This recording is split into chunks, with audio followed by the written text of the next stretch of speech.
Ya guys, jumpa lagi dengan saya dan kali ini kita akan bahas atau saya akan bagikan kepada saudara 10 alasan kenapa seseorang jadi agnostik atau ateis. Ya, sebelum lebih jauh saya ingin jelaskan perbedaan antara agnostik dan ateis. Ateis tidak percaya akan adanya Tuhan, sedangkan agnostik meragukan keberadaan Tuhan. Ya, nah, kenapa ini penting? Karena sedang marak ya di dunia ini, termasuk di Indonesia, banyak orang yang atau penganut ateis maupun agnostik ini cenderung meningkat. Nah, ada 10 penyebab ya mengapa seseorang menjadi agnostik atau ateis, dan dari 10 poin ini saya bagi menjadi dua kelompok, yaitu poin 1 sampai 4 itu adalah penyebab primer, sedangkan 5-10 adalah penyebab yang sekunder. Kita mulai dari yang primer dulu. Penyebab yang pertama adalah satu studi menemukan bahwa banyak dari ateis paling terkenal tumbuh tanpa ayah. Jadi penyebab pertama itu adalah orang-orang yang tumbuh di masa kecil maupun remaja tanpa kehadiran figur ayah. Ya, nah, figur ayah ini sangat penting ya, karena ayah ini dia merepresentasikan Allah Bapa di dalam sebuah keluarga.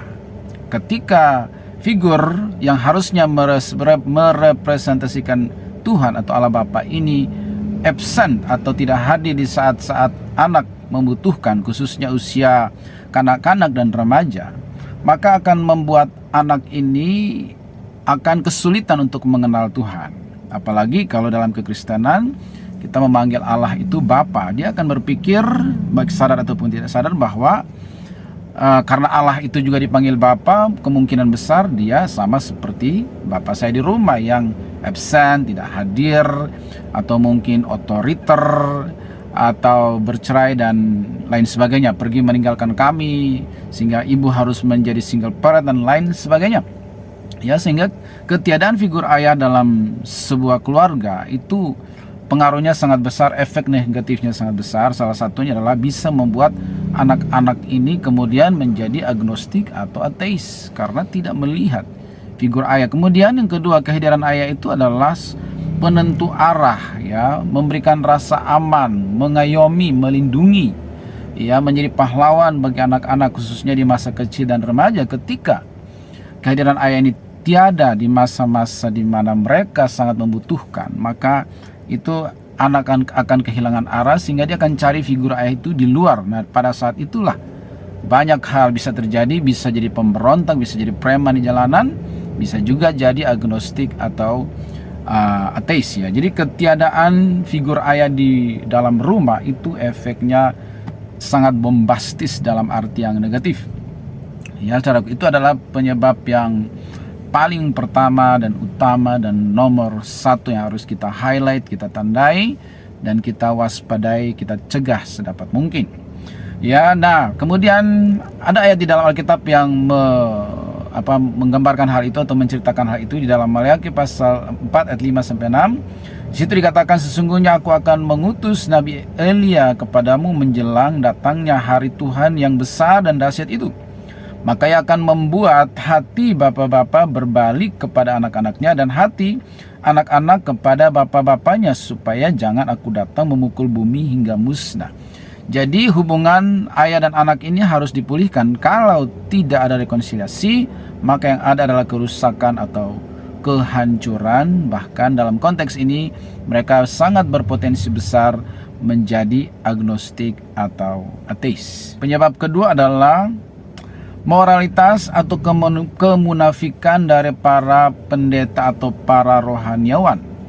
Ya, sebagian orang yang pada akhirnya menjadi agnostik atau ateis itu karena muak dengan kehidupan para rohaniawan, atau dalam kekristenan itu pendeta atau pastor yang tidak sesuai dengan ajarannya ya, tidak sejalan dengan apa yang diucapkan dari atas mimbar gitu loh ya. Ada kemunafikan, kasarnya begitu ya, sehingga mereka tuh kecewa dan akhirnya mundur perlahan-lahan dari gereja, menghilang dari komunitas gereja, dan akhirnya ia jadi ateis paling parah atau agnostik. Jadi sebenarnya tidak ada orang yang murni ateis dari sononya terlahir sebagai ateis atau agnostik. Pasti ada satu peristiwa dalam hidupnya yang membentuk dia menjadi seorang agnostik atau ateis. Nah, penyebab kedua itu adalah seperti itu ya. Jadi ada survei yang memberitahu kita bahwa orang-orang yang telah meninggalkan gereja dan iman mereka itu 19% mengatakan tindakan pelecehan seksual yang dilakukan oleh pendeta atau rohaniawan. Jadi sex abuse atau power apa namanya itu, manipulasi, kekerasan yang dilakukan oleh rohaniawan terhadap umat atau terhadap jemaatnya, di situ membuat banyak anak muda yang kecewa kemudian meninggalkan gereja, jadi agnostik ya, atau jadi ateis. Nah, ada nasihat firman Tuhan dalam Matius 23 ayat 3. Di situ mengatakan bahwa sebab itu turutilah dan lakukanlah segala sesuatu yang mereka ajarkan kepadamu. Maksudnya mereka ini adalah ahli Taurat dan orang Farisi yang munafik dan tidak sesuai dengan ucapan-ucapan mereka. Nasihat Yesus adalah turuti ajarannya, tapi jangan tiru kelakuannya. Sama kayak waktu di sekolah, guru saya yang mengajarkan pendidikan moral Pancasila itu ngajar sambil merokok, ya kan? Tetapi apa yang diajarkan itu benar. Kita harus toleransi, harus saling menghormati, hormati orang tua dan lain sebagainya. Nah, kata Yesus, ikutin yang diajarin itu, tapi jangan tiru gaya dia merokok sambil mengajar itu ya. Kita harus percaya walaupun guru kita itu katakanlah berkasus dalam hal moral, tetapi apa yang diajarkan di kelas bahwa 2 tambah 2 sama dengan 4, kita harus percaya. Nah, itu maksudnya sikap yang tepat itu seperti itu. Kita pegang ajaran yang benar sesuai Alkitab, jangan tiru kelakuan para rohanian itu, supaya jangan sampai kita itu jadi agnostik atau ateis. Ya, kemudian alasan yang ketiga dan keempat saya gabung karena mirip ya, yaitu penyebab ketiga dan keempat seseorang menjadi agnostik atau ateis adalah pengalaman di perguruan tinggi dan masalah intelektual. Orang-orang yang kehilangan kepercayaan sering melakukannya di perguruan tinggi. Ya, ketika mereka kuliah, kemudian mungkin ketemu dengan tanda kutip oknum profesor yang lebih menekankan saintis, kemudian sambil meragukan iman atau keberadaan Tuhan, ya, dengan pertanyaan-pertanyaan yang sifatnya itu menggugat iman daripada orang percaya, apalagi yang masih lemah imannya, yang jarang baca Alkitab gitu ya. Maka di situ mereka biasanya mulai goyah, apalagi juga di sekolah-sekolah Alkitab tertentu yang juga lebih menekankan filsafat daripada berdiri di atas kemurnian Alkitab begitu ya. Sehingga bisa terjadi bahwa sekolah teologi itu kan teologia itu artinya ilmu yang mempelajari tentang Tuhan. Nah, bisa terjadi bahwa karena di situ lebih menekankan filsafat di dalam kuliah teologi itu, sehingga namanya teologia belajar tentang Tuhan, tetapi begitu lulus meninggalkan Tuhan gitu ya. Begitu lulus jadi agnostik atau ateis, meragukan Tuhan malah setelah kuliah. Nah, itu ya. Jadi ini juga menjadi catatan bagi sekolah-sekolah teologi khususnya di Indonesia, bahwa tidak salah kita belajar filsafat, tetapi di atas filsafat itu harus Yesus ya yang terutama, Alkitab yang terutama, dan itu tidak boleh digeser oleh apapun.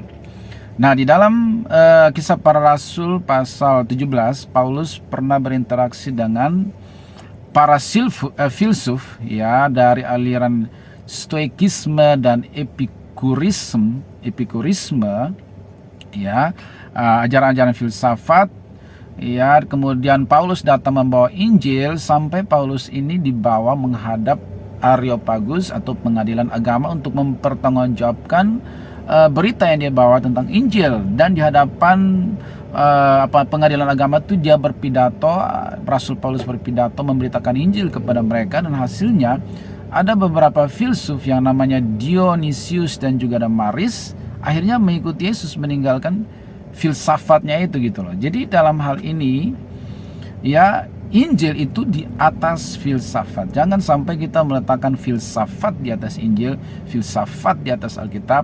Injil Alkitab itu harus di atas filsafat, begitu ya, supaya jangan sampai habis belajar filsafat jadi agnostik dan ateis ya. Nah, kemudian perlu diketahui bahwa Alkitab itu sesungguhnya tidak bertentangan dengan sains ya atau filsafat. Bahkan banyak sains itu justru berkaca atau menemukan penemuan-penemuan mereka justru dari Alkitab. Misalnya, siapa ahli bedah pertama di dunia? Ya, ahli bedah pertama ya Tuhan ketika membedah Adam untuk mengambil tulang rusuk Adam kemudian membangun Hawa atau membentuk Hawa dari tulang rusuk itu. Ya, dikatakan di situ Adam dibuat tidur dulu. Nah, itu yang diadopsi oleh medis hari ini. Sebelum seseorang dibedah atau dioperasi, dibius dulu, dibuat tidur, kemudian dibedah, kemudian di dalam kisah di Kejadian itu dikatakan tempat di mana Tuhan membedah itu kemudian ditutup kembali dengan daging. Lalu sadar lagi si Adam, lalu dipertemukan dengan Hawa, ya kan? Jadi ahli bedah pertama itu adalah Allah melakukannya kepada pasiennya Adam. Dari situlah medis belajar gitu loh. Jadi medis itu bersumber dari Alkitab dalam konteks itu. Kemudian siapa penjahit pakaian fashion pertama di dunia? Ketika Allah membuatkan pakaian buat Adam dan Hawa. Oh, dari situ berarti manusia ini bisa dibuatkan pakaian untuk menutupi supaya tidak telanjang gitu ya. Semua ada sumbernya dari Alkitab. Siapa arsitek dan insinyur perkapalan pertama? Allah melalui Nuh membangun kapal bahtera yang besar yang raksasa pada waktu itu bisa menampung semua jenis binatang masing-masing satu pasang gitu ya. Ya, sehingga kapal-kapal hari ini pasti belajar dari itu. Jadi Tuhan sumber ilmu pengetahuan. Alkitab tidak bertentangan dengan sains. Ya, seperti itu. Kemudian bendungan pertama di dunia di mana? Ketika Musa membelah Laut Kolsom dikatakan bahwa air dari kiri kanan itu dibendung. Nah, dari situ transpirasi lah, berarti air sungai itu bisa dibendung untuk menampung air gitu kan, untuk kebutuhan masyarakat. Jadi ya Alkitab sekali lagi tidak bertentangan dengan sains. Sains mencari ilham dari Alkitab. Pesawat meniru burung, helikopter meniru capung, kapal selam meniru ikan paus dan seterusnya. Jadi kalau orang tidak baca Alkitab dan hanya sains saja atau filsafat saja, ya bisa agnostik dan ateis. Padahal kalau baca benar-benar baik-baik Alkitab, justru sains itu mengambil prinsip-prinsip pengetahuan, penemuan-penemuan daripada Alkitab. Ya, karena itu jangan lupa baca Alkitab, baca dengan sungguh-sungguh, minta Roh Kudus menerangi hati dan pikiran. Dan apapun yang saudara pelajari di sekolah teologi atau di universitas mana, ketemu dengan profesor-profesor yang mungkin saking saintisnya dan meragukan keberadaan Tuhan, saudara harus tetap jangan goyah, karena Injil di atas sains, Injil di atas filsafat, Alkitab di atas segala sesuatu. Firman Tuhan ya dan amin. Langit dan bumi akan berlalu, firman Tuhan tinggal tetap sampai semuanya digenapi. Semoga bermanfaat sampai di sini. Nanti kita lanjut part yang berikutnya. God bless you. Ya guys, jumpa lagi dengan saya dan kita akan lanjutkan 10 poin kenapa seseorang bisa menjadi agnostik atau ateis. Saya sudah bagikan 4 alasan primer sebelumnya di video-video yang bisa saudara lihat di channel ini. Sekarang saya akan selesaikan alasan yang sekunder, yaitu poin 5 sampai 10 kenapa seseorang bisa menjadi seorang agnostik atau ateis. Ya, poin yang kelima, ya di sini dikatakan bahwa karena menjalani iman sekedar karena diwarisi dari orang tua. Ya, jadi artinya dia tahu tentang Yesus, tetapi sesungguhnya dia tidak mengenal siapa Yesus itu. Ya, sehingga pada satu titik di mana ada tekanan, ada tentangan atau ada godaan, kemudian dia menjadi agnostik atau ateis. Nah, ada survei di sini dikatakan bahwa lebih dari 60% ateis dibesarkan dari rumah yang mereka pergi ke gereja, tetapi pada titik tertentu kehilangan iman mereka. Diduga karena mereka tidak pernah diberitahu mengapa kita harus percaya, tetapi hanya disuruh pokoknya percaya. Tetapi alasan kenapa harus kita percaya itu tidak pernah dijelaskan secara baik ya oleh orang tua kepada anak-anak mereka ya.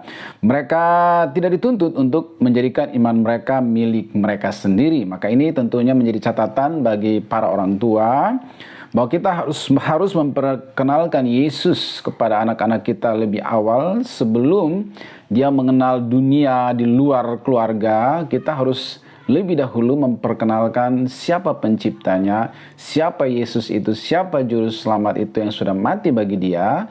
Dia harus lebih mengenal pribadi itu sebelum dia mengenal dunia di luar circle daripada keluarga ya, saudaraku.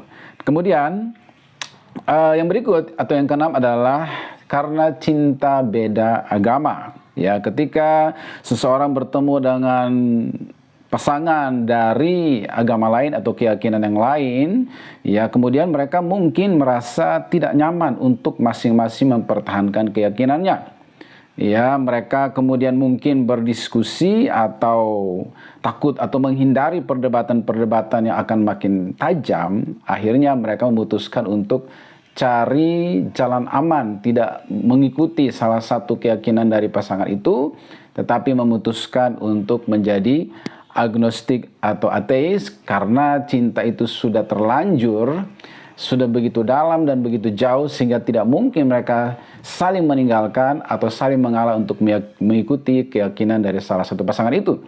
Sehingga mereka memilih jalan aman, jalan tengah, menjadi agnostik atau ateis ya.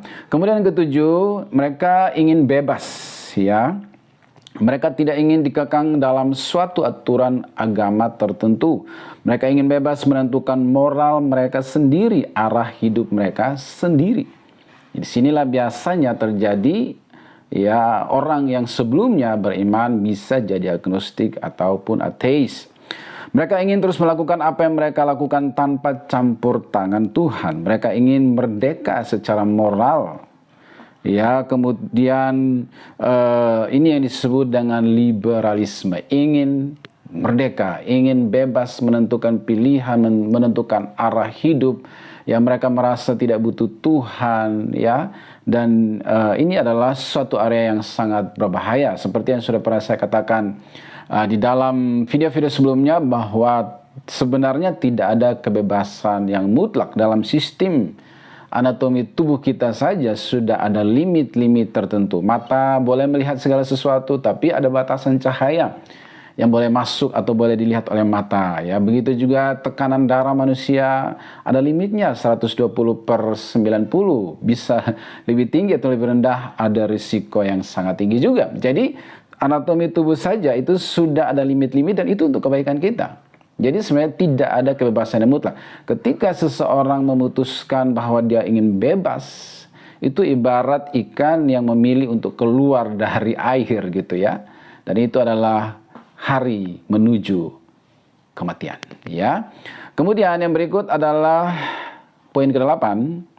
Ya, banyak orang yang akhirnya menjadi agnostik atau ateis karena melihat bahwa orang-orang dalam gereja atau pemimpin-pemimpin dalam gereja ikut berpolitik. Ya, faktanya diyakini bahwa 14% orang Kristen Amerika meninggalkan gereja mereka sebagai akibat dari pemilu tahun 2016. Jadi mereka kecewa karena pemimpin-pemimpin gereja, para hamba Tuhannya juga ikut-ikut berpolitik ya. Banyak yang merasa bahwa orang Kristen telah memprioritaskan masalah politik daripada karakter, karena dukungan mereka terhadap politisi dianggap tidak bermoral. Jadi hati-hati juga ya, para hamba Tuhan atau kita sebagai hamba Tuhan ya, ketika kita mulai abu-abu dan mulai ikut-ikut dalam berpolitik dan melupakan panggilan atau identitas kita sebagai hamba Tuhan, itu ada efeknya, bisa berefek kepada kehidupan rohani daripada jemaat. Mereka bisa kecewa, ya, apalagi kalau dilakukan dengan cara yang tidak benar, mereka bisa kecewa dan bisa berujung pada menjadi agnostik atau ateis. Ya, kemudian yang ke-9 adalah karena tumbuh dalam keluarga yang memang dari latar belakang yang tidak percaya akan Tuhan, ya, tidak mempunyai iman yang kuat kepada suatu keyakinan tertentu gitu ya. Nah, dalam sebuah penelitian 32% ateis mengatakan bahwa mereka dibesarkan di rumah dengan orang tua yang tidak percaya pada Tuhan. Ya, sehingga mungkin sulit untuk keluar dari pola pikir yang sudah mendarah daging di awal kehidupan, seperti yang mereka lihat ya atau teladani dari orang tua mereka yang nyata-nyata tidak ada keyakinan tertentu, tidak mempercayai Allah tertentu, tidak pergi ke tempat ibadah tertentu, maka itu pasti akan menurun otomatis kepada anak-anak yang mereka lahirkan gitu ya. Sehingga ini juga menjadi salah satu penyebab, walaupun ini penyebab yang sekunder atau artinya tidak terlalu besar tapi ada ya. Kemudian yang terakhir, yang ke-10 adalah karena tren penganut agnostik dan ateis yang cenderung meningkat. Jadi ini kayak suatu suatu wabah atau suatu penyakit yang menular gitu ya. Orang cenderung ikut-ikutan ya, seperti sesuatu yang baru dan trending gitu ya. Kalau dia juga ikutan jadi tak bertuhan. Ya, tak bertuhan kok jadi tren gitu ya. Tidak memiliki keyakinan keselamatan, kepastian keselamatan kok bisa jadi tren gitu ya. Itulah yang terjadi dan realita yang kita hadapi. Nah, dikatakan bahwa di Eropa Barat, di mana Pew Research Center menyurvei 15 negara pada tahun 2017, hampir 1 dari 5 orang Belgia, 19% mengidentifikasi diri sebagai ateis. Ya, seperti halnya 16% di Denmark, 15% di Prancis, dan 14% di Belanda dan Swedia. Jadi ada satu survei di negara-negara di Eropa tahun 2017, dan penganut agnostik di negara-negara ini atau ateis cenderung meningkat. Ya, dan negara Eropa dengan jumlah penganut yang terbesar adalah Republik Ceko, di mana 1/4 orang dewasa mengidentifikasi diri mereka ateis atau agnostik. Ya, dan juga negara-negara yang lain di Eropa Tengah dan juga Eropa Timur ya. Jadi ini menjadi PR kita sebagai gereja Tuhan untuk melayani remaja-remaja, anak muda di gereja dengan benar, menanamkan prinsip-prinsip firman, mengajarkan mereka dasar-dasar kekristenan yang kuat, sehingga mereka tidak terpengaruh dengan tren yang meningkat, ya, yang bisa mengkontaminasi mereka sehingga mereka kemudian menjadi agnostik atau ateis. Kabar baiknya, dalam pengalaman pelayanan yang kami lakukan, saya pernah melayani, setidaknya ada 2 orang ya. Satu dilayani oleh orang lain, tetapi saya pernah berinteraksi dengan dia. Yang satu lagi dia ikut dalam pelayanan yang kami lakukan. Memang dia tidak mengidentifikasikan diri sebagai agnostik, tetapi dari cerita dia itu dia termasuk kategori agnostik karena suatu peristiwa yang dialami sehingga dia meragukan keberadaan Tuhan. Saya akan ceritakan di video selanjutnya. God bless you.